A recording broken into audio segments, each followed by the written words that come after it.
అందరికీ నమస్కారం. మీ పండిట్ శ్రీనివాస్ని. ఓం శ్రీ గురుభ్యో నమః. భారతదేశంలో చాలామంది నేను సిద్ధ వైద్యుని, నేను సిద్ధ గురువు నన్ను చెప్పుకోవడం తప్ప దాని అంటే దానికి 99% ఆ సిద్ధ వైద్యం మీద గ్రిప్ ఉన్న ఒక్క గురువు కూడా నాకు ఇంతవరకు తగలలేదు. నేను 13 స్టేట్లలో తిరిగిన, నేను ఎంతోమందిని కలిసిన.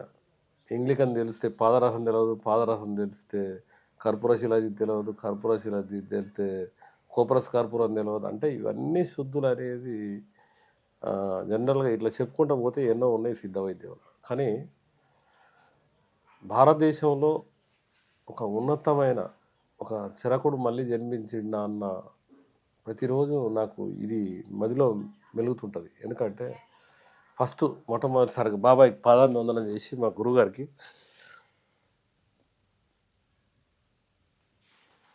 ఇక్కడ నేను అనేక మంది గురువులతో నేను పంజాబ్లో కూడా ఒక ఈ పక్షవాతం గురించి ఒక గురువు దగ్గర పోయి ఒక 18 రోజులు ఉండడం జరిగింది అక్కడ. అదే కాకుండా ఒరిస్సాలో ఇట్లా అనేక మందితో తిరగడం జరిగింది. కానీ ఇక్కడ చూస్తే క్వైట్ ఆపోజిట్. ఇక్కడ ఏంటంటే ఒక విద్య అనేది అంటే ఆయుర్వేదం మనం చేస్తున్నాం. ఈ ఆయుర్వేదంలో కనీసం నాకు చాలామంది చెప్పేది ఏంటంటే ఏదో మహాసముద్రంలో బాబు గంట నీళ్ళు కూడా నువ్వు తోడలేవని. కానీ బాబాయ్ మాత్రం మొత్తం తోడేసిందని అర్థం. ఏ ఒక్క జబ్బు పేరు చెప్తే దానికి ఒక 5 రకాలుగా, అంటే మనకు శీతాకాలంలో ఏం దొరుకుతుంది, వానాకాలంలో ఏం దొరుకుతుంది, ఇప్పుడు ఎండాకాలంలో ఏం దొరుకుతుంది, ఇప్పుడు అన్ని కాలాలకు అనుగుణంగా అంత సిస్టమేటిక్గా 55 సంవత్సరాలు తన కుటుంబాన్ని త్యాగం చేసి, అది చాలా గొప్ప విషయం. ఇది ప్రపంచ చరిత్రలో బాబాయ్ పేరు మీద నేను Guinness book of world record వాళ్ళకు నేను అప్లికేషన్ పెట్టుకున్నా. ఇట్లా సంగతి అండి ఆయుర్వేదం గురించి ఇట్లా సో అంటే తప్పకుండా మేము టైం, నాకు రిప్లై కాపీ కూడా రావడం జరిగింది. అదే కాకుండా ఈ వైద్యాన్ని చేయటకు 8 కంట్రీలల్లా ఎక్స్పోర్ట్ చేసే ఒక వ్యక్తి మన ఒక 3 hours దాని గురించి మాట్లాడడం జరిగింది. ఇవన్నీ మీకు ఎందుకు చెప్తున్నామంటే బాబాయ్ యొక్క ఆలోచన అతి తక్కువ ధరకు ప్రతి ఒక్కరికి, ఇప్పుడు క్యాన్సర్ కానివ్వండి, లేకపోతే పార్కిన్సన్ కానివ్వండి, లేకపోతే షుగర్ కానివ్వండి, లేకపోతే పక్షవాతం కానివ్వండి, లేకపోతే కిడ్నీ డ్యామేజ్ కానివ్వండి, లేకపోతే ఈ బట్టతల మీద జుట్టు అనేది, లేకపోతే మహిళల సమస్యలు, లేకపోతే ఈ కిడ్నీ రాళ్ళు, బ్రాడర్ సోల్, పిత్తాశయంలో రాళ్ళు, ఇట్లా మనం చెప్పుకుంటూ పోతే ఎన్ని రోగాల పేర్లు చెప్తే అన్నిటికీ బాబాయ్ గారు నేర్పించే ముందరనే ఒక వ్యక్తి ఆలోచన ఈరోజు భారతదేశంలో ఏ విధంగా ఉందంటే, నాకు ఈ వైద్యం వస్తుంది రా బాబు, నీకు నేర్పుతా, నువ్వు ఏం చేస్తావు తెలియదు, కానీ నాకు నెలకు 20 లక్షలు 10 లక్షలు సంపాదించే మార్గం చెప్పానంటారు. బాబాయ్ చెప్పింది ఏంటంటే, అరే మిమ్మల్ని ఇద్దరిని నేను సెలెక్ట్ చేసుకున్న మంచిదే ఉంది ఇదంతా, కానీ మీరు మాత్రం ఎక్కువ కోట్ చేయొద్దారు. అంటే ఒక 3,000 4,000 లాస్ట్ నువ్వు బంగారం వేండి కలిపినా కూడా 5,000 కంటే ఎక్కువ తీసుకోవద్దు బిడ్డారు. ఇంత మంచి ఆలోచనలు ఉన్న గురువుని నా జీవితంలో నేను ఫస్ట్ టైం చూసుకున్నా. ప్రత్యక్షంగా ఆయనకు సేవ చేసే భాగ్యం కల్పించడం జరిగింది. ఇంకొకటి ఏంటంటే, దీన్ని ఒక ట్రస్ట్ రూపంలో పెట్టాలన్న ఒక ఆలోచన మేము వచ్చి బ్రహ్మశ్రీ శ్రీపద బ్రహ్మచారి మూలిక సిద్ధ వైద్య ట్రస్ట్ అని ఇప్పుడు మీరు చూడవచ్చు డీటెయిల్స్. బోల సుధాకర్ గారు అధ్యక్షులు, మిగతా మేమే సభ్యులంగా దీన్ని ప్రారంభించాము. దీంట్లో ఒక 3 నెంబర్లు, ఈ డిస్ప్లేలో 3 నెంబర్లు వస్తుంటాయి. మీరు ఎవరైనా కూడా బీద వారికి ఈ ట్రస్ట్ సేవలు చేయాలని మా కోరిక. కాబట్టి ఆ ట్రస్ట్ గురించి బాబాయ్ గారి మాటల్లో విన్న తర్వాత మళ్ళీ కంటిన్యూ చేద్దాం. ముందుగా ఛానల్ వారికి నమస్కరిస్తూ ట్రస్ట్ యొక్క ముఖ్య ఉద్దేశాన్ని 2 మాటల్లో చెప్పడని అనుకుంటున్నాం. ట్రస్ట్ అనేటి ఉద్దేశం ఏంటంటే, ముఖ్యంగా ఈనాడు ఆధునిక వైద్యం అనేది అందని ద్రాక్ష పండై కూర్చున్నటువంటి విషయం మన తెలుగు ప్రజలందరికీ తెలిసినటువంటి విషయమే. దాన్ని ఆచరణలోకి తేవాలి, తక్కువ డబ్బులతో ఎక్కువ లాభం పొందేటువంటి ఒక కార్యక్రమాన్ని చేపట్టాలనే ఉద్దేశంతోనే ఈ సిద్ధ వైద్యాన్ని రూపొందించడం జరిగింది. అయితే సిద్ధ వైద్యం అనేది వాస్తవంగా కేవలం ఏదో పుస్తకాలలో ఉన్నటువంటి విషయాలు కావి. సనారి విశ్వేశ్వర స్వామి అవధూత గారి నిరంతరం ఆయన ధ్యానంలో ఉన్నటువంటి సమయంలో వచ్చినటువంటి ఆలోచన విధానాలనే ఈ రకంగా రూపొందించడం జరిగింది. అయితే సిద్ధ వైద్యంలో ఉన్నటువంటి మహత్యం ఏంటంటే, అతి తక్కువ ఖరీదుతో ఎక్కువ మందును తయారు చేసే మాత్రమైనటువంటి విద్యలన్నీ ఇందులో ఇమిడి ఉన్నాయి. ఇది ప్రజలందరికీ అందుబాటులో తేవాలనే ఈ ట్రస్ట్ యొక్క ముఖ్య ఉద్దేశం. అదే కాకుండా ఈనాడు ఆధునిక వైద్యంలో అవసరం ఉన్నదానికి పరీక్షలే, అవసరం లేని దానికి పరీక్షలే, ఇట్లా అనేక రకాలుగా వ్యాధిగ్రస్తుని వాడిని రక్తం దాగటం జరుగుతుంది ఏది డబ్బులతో. ఇటువంటి విషయాలన్నీ ఈ సిద్ధ వైద్యంలో అవసరం లే. 100% వైద్య పరీక్షలతో పని లేకుండానే మేము చికిత్స చేయడానికి సిద్ధంగా ఉంటాం.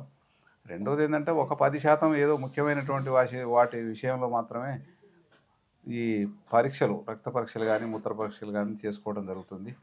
ఇంకా మూడో విషయం ఏంటంటే ఈనాడు ఏ అవయవం చెడిపోతే దాన్ని తీసేద్దామనేటువంటి ఉద్దేశంలో తప్ప ఆ ఉన్న అవయవాన్ని ఏ రకంగా మనం బాగు చేయాలనేటువంటి ఆలోచన మాత్రం ఈనాటి వైద్యులకు లేదని చెప్పొచ్చు. కాబట్టి ముఖ్యంగా స్త్రీలలో వచ్చేటువంటి గర్భసంచి సమస్యలు, గర్భసంచి ఫైబ్రాయిడ్సే కానివ్వండి, గర్భసంచి సంబంధించినటువంటి పుండ్లు కానివ్వండి, ఇంకా సెర్విక్స్, గర్భసంచి సంబంధించినటువంటి అనేక రకాల సమస్యలకు సర్జరీనే మార్గం అనేది ఈనాడి ఉన్నటువంటి అలోపతి వైద్యంలో సర్వసాధారణంగా జరుగుతుంది. కాబట్టి ముఖ్యంగా మాతృమూర్తులకు మనవి చేసేది ఏంటంటే, భగవంతుడు నిర్మాణం ఇచ్చినటువంటి మనకు శరీర అవయాల్లో ఏ ఒక్క అవయవం పోయినా దాని యొక్క దుష్ప్రభావం మళ్ళీ మన శరీరం మీద చూపిస్తుంది. కాబట్టి 180% శస్త్రచికిత్సలతో పని లేకుండా మా వైద్య విధానంలో మందులున్నాయి. వీటన్నిటికీ ఈనాడు అందుబాటులో తేవడానికి అన్ని రకాలుగా సహాయ సహకారాలు అందిస్తూ మా పండిత్ శ్రీనివాసు దీని విషయంలో ముందంజలో ఉన్నాడు. కాబట్టి ఈ విషయంలో ఆయనకు మిర్యాలగూడెంలో, నల్లగొండ, హైదరాబాద్లో కానీ ఎక్కడైనా కలిసి తప్పకుండా మీరు చికిత్స చేయించుకుంటారని మనవి చేస్తున్నా. మా బాబాయ్ గారికి, సీనన్న గారికి నమస్కరిస్తూ మీడియా వారికి కూడా నమస్కారము. అయితే ఇక్కడ మన ఈ ట్రస్ట్ రూపంలో చేసే వైద్యాలు అనేవి ప్రజలకు, బీద ప్రజలందరికీ అతి తక్కువ ధరన ఎంత పెద్ద జబ్బైనా నగచిక్క పర్యాంతము అంటే కాలు వేలు నుంచి తల వెంట్రుక వరకు బాబాయ్ గారు అన్ని రకాల వైద్యాలు అనేవి మాకు నేర్పించడం జరిగింది. ఈ ట్రస్ట్ అనేది స్థాపించమని చెప్పడంతో ట్రస్ట్ అనేది స్థాపించాము. ఇక ఇప్పుడు పూర్వము వైద్యరాజ నమస్తుభ్యం అని అందరూ గొప్పగా వైద్యునికి నమస్కరించేవారు. కానీ ఇప్పుడు ఏం జరుగుతుంది, ఇటీవల కాలంలో వైద్యరాజ నమస్తుభ్యము, యమరాజ నమస్తుభ్యము అంటే వైద్యుడే యమునులాగా పీడించుకొని తింటుండు ప్రజలను. అంటే ఎవరికైతే వ్యాధి ఉందో ఆ వ్యాధి వచ్చిన తర్వాత ఆ డిక్లేర్ కాకముందు కూడా ఈ వ్యాధి ఉన్న వారిని భయాందోళనకు గురి చేసే వైద్యులు కూడా ఉన్నారు ఇప్పుడు. అయితే ఇటీవల ఈ పుట్టావ్రణము అనేది క్యాన్సర్ అనేది ఉంది, మహమ్మారి. ఈ క్యాన్సర్ తోటి ఎందరో అనేక రకాల చికిత్సలు చేయించుకొని కూడా దుర్మరణం పాలవుతున్నారు. ఎలాంటి చికిత్స చేసుకోకపోతే ఎక్కువ కాలం బతుకుతారు. ఈ యొక్క క్యాన్సర్ వచ్చిందని నిర్ధారణ జరిగిన మరుక్షణము మా ట్రస్ట్లో మేము తయారు చేసేటువంటి ఔషధము అద్భుతంగా పనిచేస్తుంది. సుమారుగా ఒక 2 నుంచి 3 నెలల తొలి స్టేజ్లో ఉన్నట్టయితే 2 నుంచి 3 నెలలనే ఈ క్యాన్సర్ అనేది పూర్తిగా నివారించబడుతుంది. ఇలా బోన్ క్యాన్సర్ కానీ, లంగ్స్ క్యాన్సర్ కానీ, బ్లడ్ క్యాన్సర్, ఏ క్యాన్సర్ అయినా, ఎనీ క్యాన్సర్ అనేది ఈ యొక్క మా ట్రస్ట్ నుంచి ఇచ్చేటువంటి ఔషధాలతోటి పరిపూర్ణంగా తగ్గిపోతుంది. ఇక ఈ వెంట్రుకల సమస్యలు వచ్చి ఇటీవల కాలంలో ఈ వెంట్రుకలు అనేటి ఊడిపోయి బట్టగుండ అవుతుంది. అంటే బట్టతల, ఈ బట్టతల అనేది పూర్తిగా మళ్ళీ తిరిగి వెంట్రుకలు రావాలనుకుంటే మా బాబాయ్ గారు చేసినటువంటి ఔషధము ఒక 15 రోజులు కనుక మనము తలకు రుద్దుకున్నట్టయితే వెంట్రుకలు అనేవి మొలుస్తాయి. తదుపరి ఇంకొక 2 నెలలు కనుక ఇట్నే రుద్దుకుంటూ ఉంటే అంటే మొత్తం 3 నెలల మనకు పూర్వం ఎట్లున్నాయి మన వెంట్రుకలు అదే విధంగా తిరిగి అన్ని వెంట్రుకలు అనేవి వస్తాయి. ఇక పీసీఓడి సమస్య అంటే గర్భసంచి సమస్యలు ఉన్నాయి ఈ రోజులలో. అంటే రక్తస్రావం అంటే స్త్రీలకు వచ్చేటువంటి ఎర్రబట్ట, నెల రక్తం అనేది వస్తే ఏం పర్లేదు, ఋతుచక్ర సమస్య అనేది అది కాస్త సంవత్సరాల కొద్దీ అదే విధంగా ఆ రక్తం అనేది రక్తస్రావం జరుగుతూ ఉంటే ఇటీవల కాలంలో ఎక్కువ శాతం ఆపరేషన్లు చేసి గర్భసంచి అనేది తీసేస్తున్నారు. ఈ గర్భసంచిని తీసేయకుండా సేమ్ మళ్ళా ఆ గర్భసంచి అనేది మనకు పూర్వం ఎట్లా పనిచేసిందో అదే విధంగా పనిచేసే విధంగా మా బాబాయ్ గారు చేసేటువంటి ఔషధములు అద్భుతంగా పనిచేస్తున్నాయి. అవి మేమందరం కలిసి చేస్తున్నాం. ఇప్పుడు కరెక్ట్ ఒక 5 రోజులనే గర్భసంచి సమస్య అనేది నివారించబడుతుంది. కానీ 1 నెల రోజులు వాడేసరికి గర్భసంచికి సమస్య అనేది ఉండదు. ఇక పీసీఓడి సమస్యలలో నీటి బుడగలు అంటే గర్భాశయంలో నీటి బుడగలు వస్తాయి, కొందరికి చిన్న చిన్న కంతులు బుడగలు రావడం వల్ల వారికి గర్భాశయ సమస్యలు వస్తాయి. అందులో ఇంకా చెప్పాలంటే వైట్ డిశ్చార్జ్ అవుతుంది తెల్లబట్ట, దాన్ని కూడా తగ్గించాలంటే దీనికి ఒక నెల రోజులు కనుక మనం ఉపయోగించుకున్నట్టయితే అది కూడా అతి సులువుగా తగ్గిపోతుంది. తెల్లబట్ట కానీ ఎర్రబట్ట కానీ, అంటే ఈ గర్భసంచి అనేది తీయకుండానే సేమ్ మళ్ళా పూర్వం ఎట్లా పనిచేస్తుందో అదే విధంగా పనిచేసే విధానంగా మనకు ఆ గర్భసంచి అనేది పనిచేస్తుంది.